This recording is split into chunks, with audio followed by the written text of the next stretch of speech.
जो थोड़ी बहुत परेशानी वाली स्थिति बनेगी तो वो तेजस्वी यादव के लिए बनेगी, क्योंकि उनकी हसरतों पर भी एक तरीके से विराम लग गया। उनकी हसरत कहीं ना कहीं अंदर भी ये बात तो जरूर पाले हुए होंगे कि चाचा जाएंगे दिल्ली और भतीजा पटना पर राज करेंगे। जगदानंद सिंह कर रहे हैं तो जाहिर है मंशा इस तरह की होगी आरजेडी के। जगदानंद सिंह के बयान को पार्टी ने खंडन नहीं किया है। इस पर डिस्कस करें उसके पहले भाजपा वालों को एक सुझाव है कि अगर खुद को खुश रखना चाहते हैं तो उत्तर प्रदेश नगर निगम और नगर निकाय के जो चुनाव हो रहे हैं उसका परिणाम वो देखिए, उनको अच्छा लगेगा। वहां पर आप भारी बढ़त में हैं, और अगर खुद को डिप्रेस करना चाहते हैं या खुद को सचेत करना चाहते हैं, खुद को सजग करना चाहते हैं, सत्ता की हनक से निकलकर जनता के बीच में जाकर सेवा की भावना से ओतप्रोत होते हुए पुनर्वापसी चाहते हैं, तब कर्नाटक का चुनाव परिणाम देखना चाहिए। कांग्रेस रुझान के अनुसार एब्सोल्यूट मेजोरिटी, जो ये माना जा रहा था कि हंग असेंबली होगा और जेडीएस के पास बार्गेनिंग पावर होगा, वो भी सिरे से खारिज होता हुआ दिख रहा है। नमस्कार, आप देख रहे हैं 4 PM बिहार और मैं हूं अभिषेक मिश्रा। देखिए, कर्नाटक चुनाव के नतीजे आ रहे हैं और कर्नाटक विधानसभा चुनाव के जो रुझान हैं नतीजों से पहले, उसके मुताबिक भारतीय जनता पार्टी सत्ता में वापसी तो नहीं कर रही है रुझानों के मुताबिक, और कांग्रेस की तो बढ़त है, कांग्रेस बहुमत की तरफ बढ़ रही है। कर्नाटक के चुनाव नतीजों का असर सिर्फ कर्नाटक पर भी नहीं, कर्नाटक में ही नहीं, कर्नाटक की सियासत में ही नहीं, देश की राजनीति और बिहार की राजनीति पर भी होना है। 2024 में लोकसभा का चुनाव है, हम समझने की कोशिश करेंगे। अभी तक जो देश के 2 बड़े चैनल हैं उनकी बात कर रहा हूं, दोनों पर जो रुझान दिखाए जा रहे हैं, बीजेपी पीछे है और कांग्रेस बहुमत की ओर है। हमारे साथ बिहार के जाने माने पत्रकार धीरेन्द्र सर हैं। सर, भारतीय जनता पार्टी को बड़ा झटका, कांग्रेस बहुमत की ओर कर्नाटक में, और कमोबेश वही होता हुआ दिख रहा है जो एग्जिट पोल में दिखाए जा रहे थे। देश की राजनीति पर क्या असर होगा, बिहार की राजनीति पर क्या असर होगा? अभी तक रुझान आया है जी, परिणाम नहीं आया है जी। और अब घंटा भर 10:30 हो रहा है, 11:15 हो चला। मान के चलिए कि 12 बजते बजते रुझान जो है वो परिणाम में तब्दील होने लगेंगे। मैसेज बड़ा होगा। वैसे मैसेज पर डिस्कस करें उसके पहले भाजपा वालों को एक सुझाव है कि अगर खुद को खुश रखना चाहते हैं तो उत्तर प्रदेश नगर निगम और नगर निकाय के जो चुनाव हो रहे हैं उसका परिणाम वो देखिए, उनको अच्छा लगेगा। वहां पर आप भारी बढ़त में हैं, और अगर खुद को डिप्रेस करना चाहते हैं या खुद को सचेत करना चाहते हैं, खुद को सजग करना चाहते हैं, सत्ता की हनक से निकलकर जनता के बीच में जाकर सेवा की भावना से ओतप्रोत होते हुए पुनर्वापसी चाहते हैं, तब कर्नाटक का चुनाव परिणाम देखना चाहिए। कांग्रेस रुझान के अनुसार एब्सोल्यूट मेजोरिटी, जो ये माना जा रहा था कि हंग असेंबली होगा और जेडीएस के पास बार्गेनिंग पावर होगा, वो भी सिरे से खारिज होता हुआ दिख रहा है। जेडीएस अच्छी सीट जीती है, 30 के आसपास सीट जीतती हुई दिख रही है। माफ कीजिएगा, जीती नहीं है, जीतते हुए दिख रही है। इसके बावजूद कांग्रेस अपने बूते सरकार बनाने की स्थिति में आती हुई दिख रही है। बड़ा मैसेज है इसका, भाजपा को चेतना होगा। और उसके बाद अगर जो इसके एक दूसरे साइड को हम देखें तो तीसरे मोर्चे की जो कथित संभावना थी, उस संभावना पर भी मेरे हिसाब से अब विराम लग रहा है। कांग्रेस का ताकतवर होना इस बात का ऐलान है, इस बात का प्रखर संकेत है कि अब नीतीश कुमार के नेतृत्व में तीसरा मोर्चा, या ये कहिए कि एंटी बीजेपी महागठबंधन नहीं बनेगा। एंटी बीजेपी महागठबंधन नीतीश कुमार के नेतृत्व में नहीं बनेगा। इसकी संभावना तभी तक थी जब तक कांग्रेस कमजोर थी। कांग्रेस जैसे ही ताकतवर हुई, अब सब लोगों को कांग्रेस शरणम गच्छामि करना होगा, अन्यथा अपनी अपनी डफली और अपना अपना राग। कांग्रेस का राष्ट्रीय राजनीति में एक बड़ी ताकत के साथ उठकर बाहर आने वाले दिनों में, इसी साल के अंत तक 3 बड़े राज्य में चुनाव और अपेक्षित हैं, मध्य प्रदेश, राजस्थान और छत्तीसगढ़। यकीनन इन तीनों में से कोई एक स्टेट तो कांग्रेस को जरूर मिलेगा। ऐसी स्थिति में 2024 की जो लड़ाई है वो त्रिकोणीय होते हुए दिख रही है। नहीं, माफ कीजिएगा, मैं आपको बीच में रोक रहा हूं। आपने कहा कि जो महागठबंधन बनता हुआ दिख रहा था नीतीश कुमार के नेतृत्व में, उसमें विराम लग गया है। कांग्रेस मजबूत बनकर उभरी है और कांग्रेस के साथ आना होगा सभी दलों को, नहीं तो अपनी डफली अपना राग। क्या इसको माने कि बीजेपी ठीक है कर्नाटक में सत्ता से जा रही है, उसके हाथ सत्ता नहीं लग रही है, लेकिन अपनी डफली अपना राग अगर होता है तो बीजेपी के लिहाज से अच्छा ही है। बीजेपी के लिहाज से अच्छा है, लेकिन मैं तो आदरणीय नीतीश जी के लिहाज से इसको बुरा मान रहा था।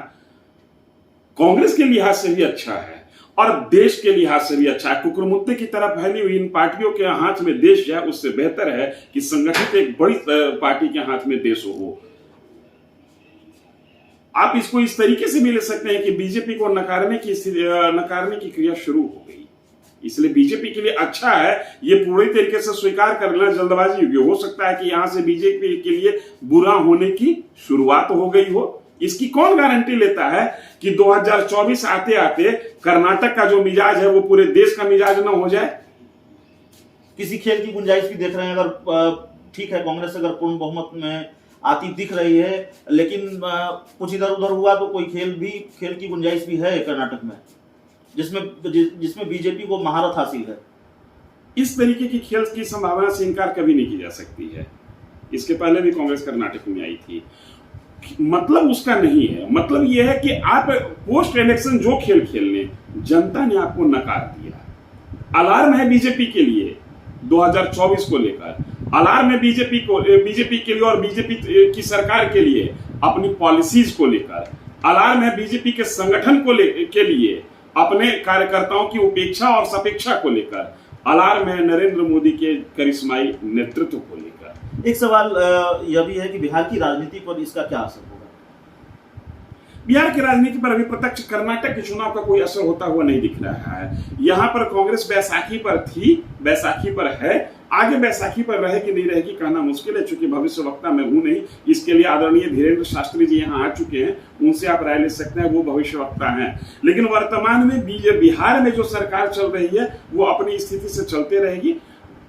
हाँ, ये जरूर है कि कथित मंत्रिमंडल का जो विस्तार महीनों से रुका हुआ उसको लेकर कांग्रेस दबाव बनाने की कोशिश करेगी। और अगर नीतीश कुमार और लालू यादव वास्तव में एंटी बीजेपी फोर्सेस को बढ़ाना चाहते हैं, उसको मजबूत करना चाहते हैं, या ये वास्तव में चाहते हैं कि राष्ट्रीय स्तर पर बीजेपी को परास्त किया जाए, तो फिर बिहार में भी कांग्रेस को तवज्जो इनको ज्यादा देना होगा। देंगे या नहीं देंगे ये संशय का विषय है। कुल मिलाकर कांग्रेस के लिए ये अच्छी बात है, एक राज्य में सरकार बनती हुई दिख रही है और बिहार जैसे राज्य में जहां पिछलक्कू की भूमिका में है या उस पर एक लेबल चिपका हुआ है कि पिछलक्कू है, वहां उसका थोड़ा कद बढ़ेगा। वहां मेरा मत है कि कुल मिलाकर कर्नाटक विधानसभा चुनाव परिणाम न सिर्फ कांग्रेस के लिए बेहतर है, ये भाजपा के लिए भी बेहतर है और देश के लिए भी बेहतर है। भाजपा के लिए बेहतर इस मामले में है कि इनको अपने आप पे अपनी नीतियों की समीक्षा करने का मौका मिल गया। देश के लिए इसलिए बेहतर है कि देश में बड़ी पार्टियां ही हो, यह राष्ट्रीय राजनीति और राष्ट्रीय सेहत के लिए बेहतर है। ये इन नतीजों से राहुल गांधी को कितना क्रेडिट जाएगा, उनकी भारत जोड़ो यात्रा को क्रेडिट जाएगा? अगर कांग्रेस हार जाती तो क्रेडिट खड़गे साहब को जाता है, लेकिन चूंकि कांग्रेस जीत रही है तो पूरा का पूरा क्रेडिट है जो राहुल गांधी को ही जाएगा। जैसे बीजेपी हार रही है तो क्रेडिट जा रहा है नड्डा साहब को, अगर बीजेपी जीत रही होती तो फिर क्रेडिट मिलता नरेंद्र मोदी को। तो ये दोनों पार्टियों का कैरेक्टर इस मामले में सेम है। जीतने का चेहरा अलग है और हारने का चेहरा अलग है। इन दोनों दलों ने अपने अपने चेहरे फिक्स कर रखे हैं कि हारने पर किसको आगे कर देना है और जीतने पर किसको आगे करना है। आप जो कह रहे हैं, जो मैं समझ पाया आपकी पूरी बात, कांग्रेस की जीत नीतीश कुमार के लिए भी झटका है। झटका नहीं है, हमको तो लगता है कि नीतीश कुमार को सपना से जगा दिया है ये। अगर अभी भी ये नहीं जागते हैं तो फिर ये कुंभकर्ण की निद्रा से भी एक अलग विशेषण इनके लिए खोजना होगा। ये कुंभकर्ण की निद्रा एक बहुत बड़ा विशेषण माना जाता है, जो हिलाने डुलाने पर भी नहीं जागते हैं। अब इनको कुंभकर्णी निद्रा से जागकर, और इनके लिए भी एक सुखद है, मैं कहता हूं कि एक सकारात्मक व्यक्ति हर घटना में पॉजिटिव खोज लेता है। ये जो राष्ट्रीय राजनीति में जाने के लिए जो बेचैन थे, और उसका परिणाम या दुष्परिणाम ये होता है कि प्रदेश का नेतृत्व इनके हाथ से निकल जाता है। दुविधा में दो गए, माया मिली न राम, दिल्ली तो मिलता नहीं, बिहार भी इनके हाथ से निकल जाता। अब कम से कम ये बिहार पर फोकस्ड हो जाएंगे, तो बिहार का लीडरशिप, बिहार की कुर्सी जिस पर ये 2005 से अक्षुण्ण राज्य कर रहे हैं, वो कुर्सी इनके नीचे बनी रहेगी। कुल मिला के अगर जो थोड़ी बहुत परेशानी वाली स्थिति बनेगी तो वो तेजस्वी यादव के लिए बनेगी, क्योंकि उनकी हसरतों पर भी एक तरीके से विराम लग गया।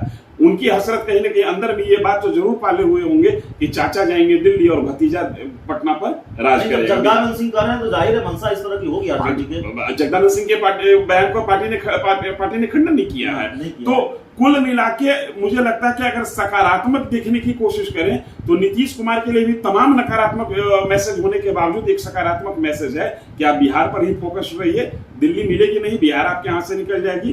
कांग्रेस के लिए पॉजिटिव है, आरजेडी के लिए थोड़ा सा जरूर है कि जो उसकी प्लानिंग थी उस प्लानिंग पर दूर से ही सही पलीता लग गया। तो चलिए, हमारे साथ बिहार के जाने माने पत्रकार थे। कर्नाटक चुनाव के नतीजों को लेकर या रुझानों को लेकर बेहद दिलचस्प विश्लेषण और उनके जरिए विश्लेषण जिनके जरिए दर्शकों से आप बिहार की राजनीति को समझते आ रहे हैं। बड़ा दिलचस्प मामला है, बीजेपी के लिए भी अच्छा है। कर्नाटक चुनाव का जो रुझान आता है, बीजेपी हारती है तब भी अच्छा है इस विश्लेषण के मुताबिक, और वहाँ कांग्रेस के लिए भी अच्छा है, नीतीश कुमार के लिए भी अच्छा है, और नीतीश कुमार के लिए थोड़ा सबक भी है। अगर कहीं कुछ बुरा है बिहार में तो वो तेजस्वी यादव के लिए बुरा है। इन नतीजों से तेजस्वी यादव के सपनों पर पानी भी फिरेगा। इस चर्चा में इतना ही। बहुत बहुत धन्यवाद।